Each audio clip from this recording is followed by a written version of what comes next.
మాంగళ్య shopping mall ఆర్సీపురంలో Ambedkar statue ఎదురుగా July 12న రాశి ఖన్నా చేతుల మీదుగా గ్రాండ్ ఓపెనింగ్. మీ అమ్మాయికో అబ్బాయికో అవసరమైన ల్యాప్టాప్ కొనివ్వాలంటే మీరేం చేస్తారు? అత్యాధునిక ఫీచర్స్తో గుర్తింపు గల సంస్థ తయారు చేసిన ల్యాప్టాప్ కొనాలని చూస్తారు. 4-5 దుకాణాల్లో ఆ ల్యాప్టాప్ ధరను వాకప్ చేసి తక్కువ ధరకు నాణ్యమైనది కొనుగోలు చేస్తారు. మీరే కాదు, ఎవరైనా అదే చేస్తారు. కానీ చంద్రబాబు సర్కార్ మాత్రం అందుకు భిన్నంగా వ్యవహరిస్తోంది.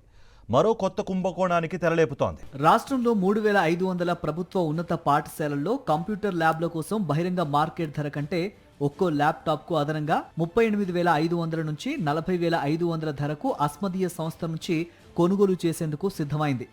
ఈ మేరకు 27,672 ల్యాప్టాప్ కొనుగోలు చేసేందుకు ఒప్పందం కూడా చేసుకుంది.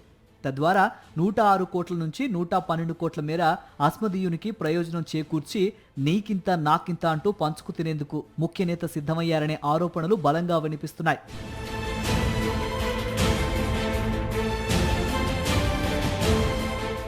దేశంలోని ప్రభుత్వ ఉన్నత పాఠశాలల్లో నాణ్యమైన విద్యను అందించాలనే లక్ష్యంతో సమగ్ర శిక్ష అభియాన్ పథకాన్ని కేంద్రం అమలు చేస్తోంది. ఈ పథకం నిధులతో విద్యార్థులకు అవసరమైన ఏ వస్తువు కొనాలన్నా కేంద్ర ప్రభుత్వం ఏర్పాటు చేసిన గవర్నమెంట్ ఈ మార్కెట్ ప్లేస్లో టెండర్ ద్వారా సేకరించాలని నిర్దేశించింది. మేక్ ఇన్ ఇండియా కార్యక్రమాన్ని విజయవంతం చేసేందుకు దేశంలో తయారైన వస్తువులను మాత్రమే సేకరించాలని నిబంధన పెట్టింది. టెండర్ నోటిఫికేషన్ జారీ చేసినప్పుడు మాత్రం ల్యాప్టాప్లు దేశంలోనే తయారైనట్లుగా మేక్ ఇన్ ఇండియా సర్టిఫికేట్ ఖచ్చితంగా సమర్పించాలని నిబంధన ఉండగా, ఆ తర్వాత టెండర్లో పాల్గొనే సంస్థ ఆ ల్యాప్టాప్లను దేశంలోనే తయారు చేసినట్లు సెల్ఫ్ డిక్లరేషన్ ఇస్తే సరిపోతుందంటూ నిబంధన సడలించారు. విద్యార్థుల వ్యక్తిగత సమాచారం, డివైస్ లాగ్లు, సెక్యూరిటీ డేటాను దేశీయంగా భద్రపరచాలన్న కేంద్ర ఎలక్ట్రానిక్స్, ఐటీ మంత్రిత్వ శాఖ నిబంధనను తుంగలో తొక్కారు. అస్మదీయులు మాత్రమే టెండర్లో పాల్గొనేందుకు అర్హత సాధించేలా చేయాలనే ఓ ముఖ్య నేత ఒత్తిడి మేరకే అధికారులు ఈ నిబంధనలను సడలించారనే ఆరోపణలు బలంగా వ్యక్తమవుతున్నాయి.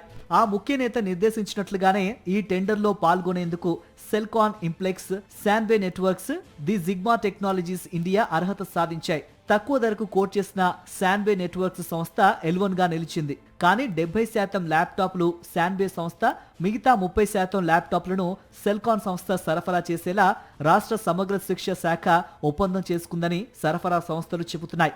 ఇది కేంద్ర విజిలెన్స్ కమిషన్ నిబంధనలను తుంగలో తొక్కడవేనని, దీన్ని బట్టి సరఫరా సంస్థలు కుమ్మక్కై అధిక ధరకు బిడ్లు దాఖలు చేశాయన్నది స్పష్టమవుతోందని నిపుణులు తేల్చి చెబుతున్నారు.